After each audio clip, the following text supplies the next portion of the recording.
अस्सलामुअलैकुम। तो जनाब कैसे हैं सब? उम्मीद है सब ठीक ठाक होंगे। आप सब ने सीधी तवे की रोटियां तो बहुत खाई होंगी, बल्कि हर घर में बनती है, लेकिन उल्टी तवे की जो रोटियों की जो जर्नी है वो जो आज आपके साथ में शेयर करूंगी, और बहुत ही ज़बरदस्त एक्सपीरियंस शेयर करूंगी कि किस तरह से उल्टे तवे की रोटियां जो हैं वो गांव में बनाई जाती हैं। बहुत सेहत बख्श, बहुत ही खुशबूदार ये रोटियां होती हैं।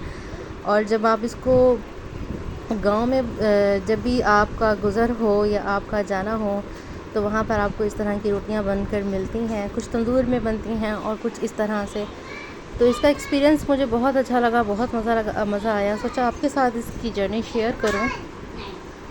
इन रोटियों के लिए नॉर्मल आटा से ज़रा पतला आटा गूंदा जाता है, उसके पेड़े बनाए जाते हैं और वन बाय वन इस तरह से पहले तवे के ऊपर इसको सेका जाता है। उसके बाद फिर इस तरह से एक रिंग सी जो है वो एक स्पैचुला टाइप होता है, उसको उठाकर जो है वो आग में सेका जाता है डायरेक्ट, और बहुत ही सॉफ्ट, बहुत ही मज़ेदार रोटियां तैयार होती हैं।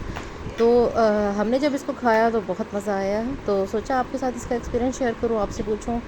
आप सब बताएंगे कमेंट के ज़रिए कि आप सब का एक्सपीरियंस कैसा रहा, कैसा है कि आप लोग, अगर आप लोगों ने इस तरह की रोटियां खाई हैं तो आप लोगों को, किन किन लोगों को बहुत पसंद है, और कौन इन रोटियों को खाना पसंद करता है या खाना चाहता है। तो ज़रूर इसका एक्सपीरियंस मुझसे शेयर कीजिएगा कि तंदूर की रोटियां ज़्यादा मज़े की होती हैं या उल्टे तवे की। तो बहुत ज़बरदस्त, मुझे तो ये मज़ा आया खाकर। और सबसे ज़्यादा इसका जो बनाने का स्टाइल है वो बहुत ज़बरदस्त है।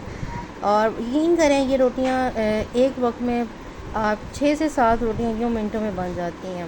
हाँ, हीट बहुत ज़्यादा लग रही होती है, लेकिन इन लोगों को एक्सपीरियंस होता है। और इन रोटियों को बनाने के लिए दो जो है वो लोगों की ज़रूरत होती है। एक जो है वो बड़े बनाकर जो है वो डालता है, और दूसरा जो है वो उसको सेक रहा होता है। ये ज़बरदस्ती रोटियां तैयार हुई थी, जिसको मैंने एंड पर इसकी पिक ली है। I hope